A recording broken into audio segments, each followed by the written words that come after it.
Quando pensamos nas pessoas mais malévolas e ávidas por poder do Império Romano, imediatamente pensamos em pessoas como Ricima ou imperadores brutais como Cômodos ou Calígula. Mas às vezes tendemos a esquecer que por 340 anos houve uma organização militar dentro de Roma que ascendeu a tal poder que realmente em alguns momentos decidia o destino de todo o império. Eles às vezes assassinavam imperadores com os quais não estavam satisfeitos. Em outros momentos, eles escolhiam novos imperadores com os quais estavam mais satisfeitos e se deixassem de estar felizes com aquele imperador em particular. Eles não hesitariam em eliminá-lo e escolher outro. Em um determinado momento, até venderam o título de imperador para o maior licitante. Às vezes eram protetores do imperador, às vezes uma espécie de polícia secreta. Em outros momentos eram implacáveis criadores de reis, e em outros momentos atuavam como soldados regulares, acompanhando seus imperadores em campanhas, lutando contra os inimigos de Roma.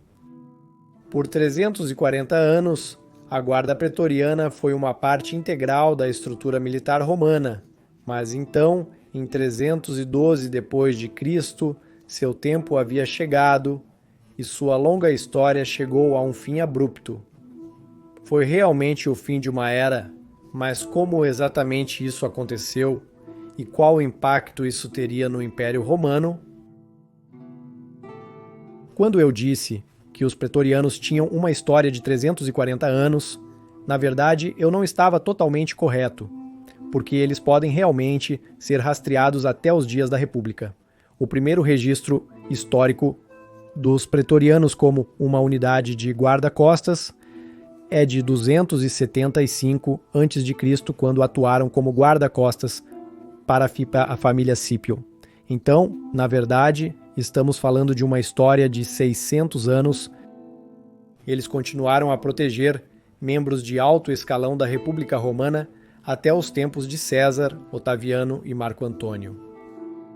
Todos eles tinham suas próprias unidades pretorianas. Otaviano, residindo em Roma, criou a primeira guarnição permanente dos pretorianos em Roma, propriamente dita, portanto dentro dos limites legais da cidade de Roma, dentro do chamado Pomerium. Após a vitória sobre seu rival Marco Antônio, ele manteve os pretorianos como sua guarda pessoal imperial, e este foi o nascimento da Guarda Pretoriana Imperial como a conhecemos. 9 coortes, ou cerca de 4.500 homens, era o seu tamanho inicial, e os pretorianos, cujo equipamento era muito semelhante ao dos legionários, não eram compostos apenas por infantaria, mas também tinham um braço de cavalaria, os equites singulares Augusti, ou às vezes também chamados de equites singulares imperatores. Ser um pretoriano vinha com alguns benefícios bastante interessantes. Primeiro de tudo, a duração do serviço era menor para os pretorianos em comparação com as legiões. Após 5 a.C., eram 16 anos de serviço, em vez de 20 para as legiões regulares. O salário deles também era maior. Sob Nero, o salário de um pretoriano era de fato 3,5 vezes o de um legionário. Claro, aumentado por adições de donativum, que normalmente eram concedidos por cada novo imperador.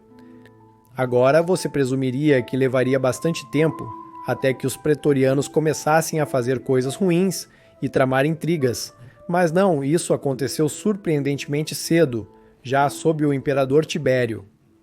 Sob o imperador Tibério, um homem chamado Sejanus subiu ao poder e se tornou prefeito pretoriano, o membro de maior ranking dos pretorianos e, portanto, seu líder.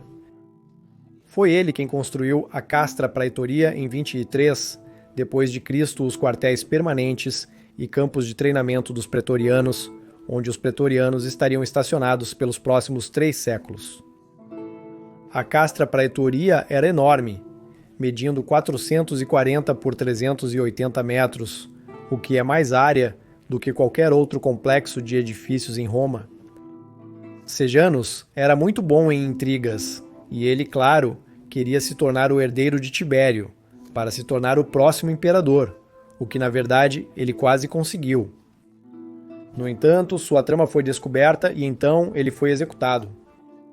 Não é preciso dizer que os pretorianos não eram superpopulares neste ponto, nem com o Senado, nem com a população de Roma em si. Mas o exemplo de Sejanus tornou-os ainda mais impopulares. Sob Calígula, os pretorianos cresceram para um tamanho massivo de 12 coortes, que são quase 6.000 homens permanentemente estacionados em Roma. Claro, foram os pretorianos que foram fundamentais para matar o tirano imperador Calígula em 41 d.C., e foram novamente os pretorianos que escolheram Cláudio como o novo imperador. É bastante incrível que apenas algumas décadas depois que o imperador Augusto os instalou permanentemente em Roma como sua guarda pessoal, eles já eram fundamentais para decidir o destino do império e quem seria o imperador ou quem deixaria de ser imperador. Os pretorianos, claro, também estiveram envolvidos em batalhas no ano dos 4 imperadores após o reinado de Nero, onde novamente desempenharam um papel-chave na ascensão do imperador Vespasiano. Foi durante o reinado dos 5 bons imperadores que os pretorianos finalmente mostraram o seu melhor lado. Aqui, eles finalmente foram úteis ao realmente acompanhar os imperadores em suas respectivas campanhas. Eles lutaram nas guerras dácias de Trajano e acompanharam Lúcio Vero contra a Pérsia e acompanharam Marco Aurélio em suas campanhas contra os marcomanos na Germânia. Mas então veio Cômodo, e foi realmente quando os pretorianos começaram a ver seu ponto mais baixo absoluto. Enquanto houvesse bons imperadores no trono que os mantivessem ocupados, como aconteceu no tempo dos 5 bons imperadores, levando-os consigo em campanhas longe de Roma, eles obviamente não poderiam fazer coisas ruins. Eles estavam ocupados. Além disso, se houvesse um imperador forte e bom em Roma enquanto eles estavam estacionados lá, isso também funcionaria. Mas o que absolutamente não funcionaria era se houvesse um imperador muito ruim ou um imperador fraco, enquanto os pretorianos estavam estacionados no Castra Pretoria. Porque, é claro, eles imediatamente começariam a conspirar novamente sob o comando de um certo prefeito pretoriano chamado Cleander, que subiu ao poder, e ele era extremamente brutal e impiedoso. Em 188 d.C., ele ordenou um massacre de civis, e até houve uma batalha entre os pretorianos e as coortes urbanas. Essas coortes urbanae foram criadas por Augusto para servir como uma espécie de contrapeso contra o enorme poder dos pretorianos, mas também para servir efetivamente como a polícia de Roma. Eles estavam sob o comando do prefeito urbano de Roma, o praefectus urbi. Claro que também foram os pretorianos que foram em grande parte responsáveis por matar o imperador Cômodo.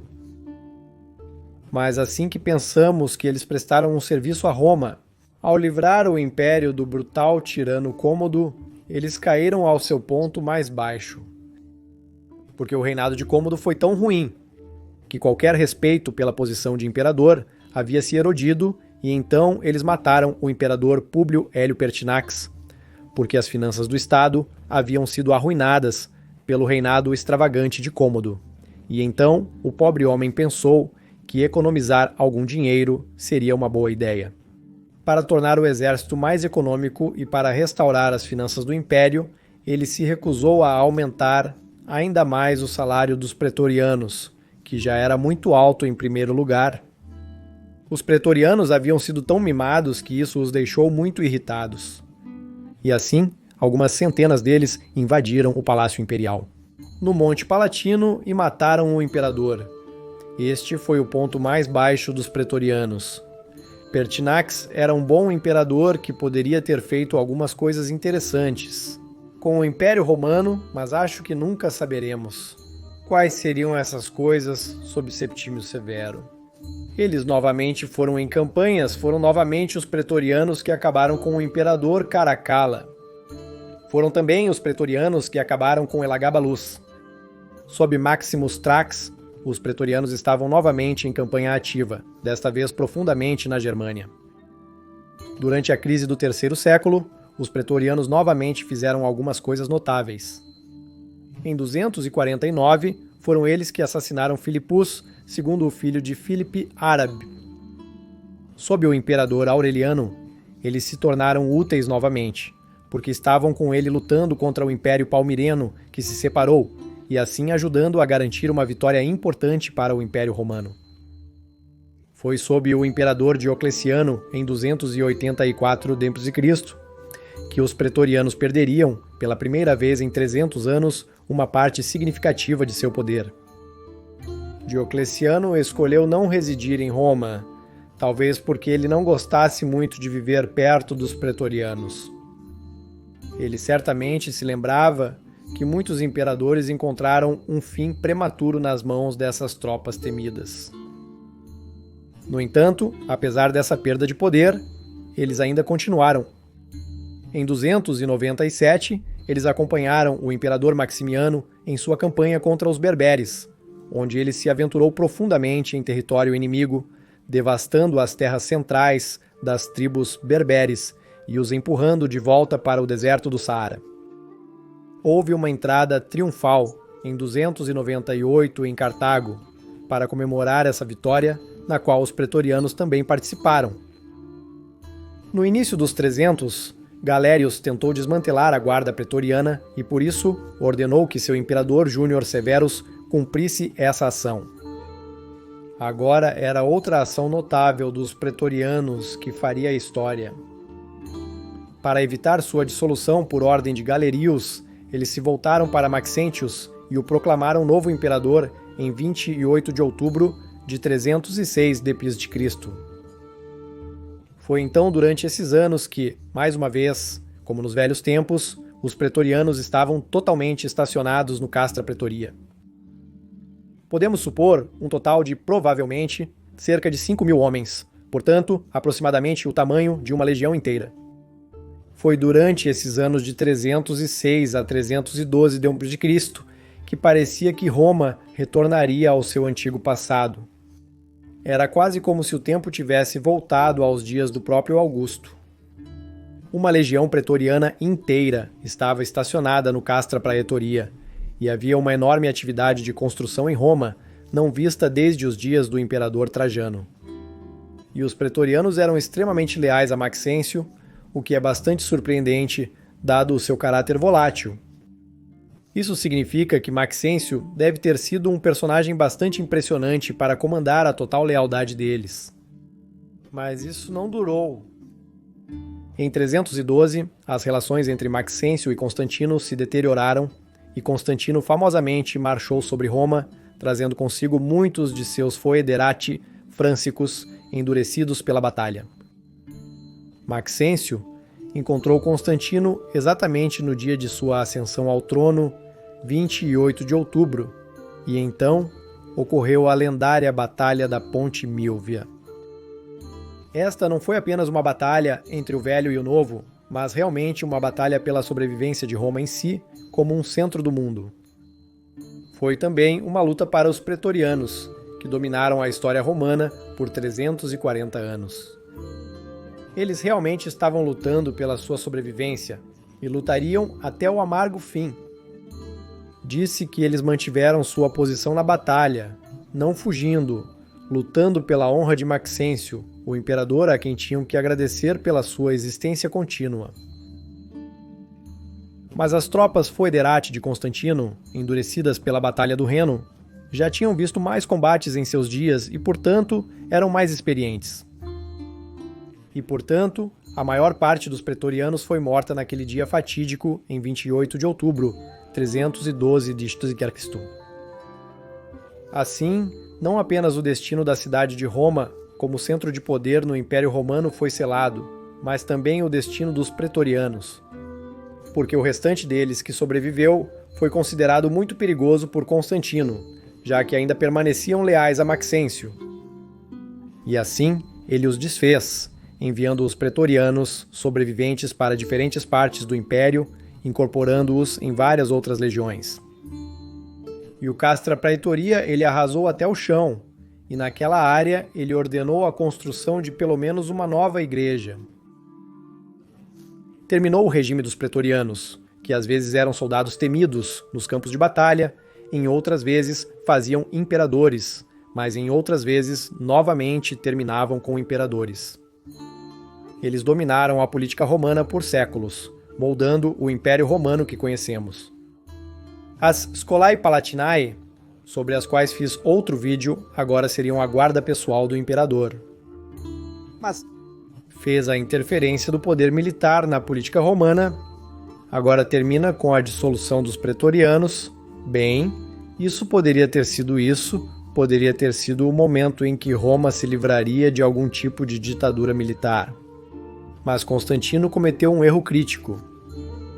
Sim, ele acabou com os pretorianos, mas criou a posição de Magister Militum, general supremo das tropas romanas, e infelizmente, no oeste haveria apenas um Magister Militum, conforme o decreto de Constantino. E então o que aconteceu? Agora era que, em vez de pretorianos forjando o destino dos imperadores, haveria um poderoso general forjando o destino dos imperadores. Já no início dos anos 390, um Magister Militum chamado Arbogast estava atuando como criador de imperadores no oeste. Stilicho, por outro lado, provou ser um Magister Militum muito capaz, assim como Constantius III ou Flavius Aetius. Mas então Ricimer se levantou para se tornar Magister Militum. E foi aqui que as coisas começaram a dar errado. Muito rapidamente para o Império Romano, na melhor tradição dos pretorianos, Ricimer matou imperadores, proclamou nuances e assim desestabilizou completamente o Império Romano Ocidental, em um momento em que a estabilidade teria sido extremamente necessária. Acho que os pretorianos teriam se orgulhado muito de Ricimer, e assim vemos que, no final das contas, a interferência do exército na política romana, primeiro os pretorianos por mais de 3 séculos, depois o Magister Militum por mais 100 anos, se mostraria fatal para o Império Romano. Porque enquanto Roma era forte, essa interferência poderia ser absorvida pelo Império.